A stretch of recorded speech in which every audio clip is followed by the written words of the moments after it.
Au début de votre réponse, je vais vous dire quelque chose. Waouh, dis donc. Il y a des femmes aujourd'hui qui... Quel mystique qui s'exprime bien. Allons-y. Il y a des femmes aujourd'hui qui ne peuvent pas se marier compte tenu de l'amour qu'elles avaient pour leur homme et il est parti. Donc il est toujours présent.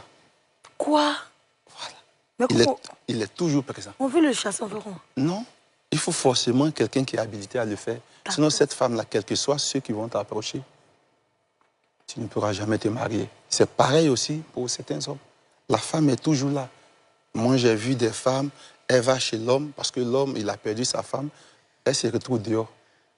C'est-à-dire qu'elle est couchée dans le lit. Matin, qu'elle se lève, elle se lève dehors. Lui aussi, il est méchant. Voilà. C'est qui lui a dit de partir avant elle? Voilà. Donc, il y a certaines situations-là. À partir du moment où il y a certaines situations, c'est qu'il y a problème. D'accord. Alors, du coup, ça m'emmène à vous poser la question. En Afrique, on dit souvent que dans certaines ethnies, dans certaines cultures, dans presque tous les pays, lorsque la femme ou l'homme meurt, on rase par exemple la tête de la femme. Certaines traditions. Il y en a même qu'on fait descendre même dans la tombe. Tu ressors. Il y a d'autres à qui on fait boire de l'eau pour voir si c'est pas toi qui as tué ton mari. Il y a tellement de choses qui se passent. Moi, franchement, je me pose la question, au final, quand on voit tout ça, la mort n'est pas naturelle alors. Et est-ce que vraiment on doit se raser la tête quand on perd un parent? Si on ne le fait pas, est-ce qu'il y a des conséquences, etc., des cérémonies? À partir du moment où tu deviens adepte d'une religion, de par cette religion, tu peux stopper cette pratique-là. Ok, d'accord. Oui. Ah, mais cette pratique-là, elle est africaine et elle existe. C'est ça. Et même dans la religion, que ce soit à l'église comme à la mosquée, il faut des imams ou il faut des pasteurs habilités à le faire.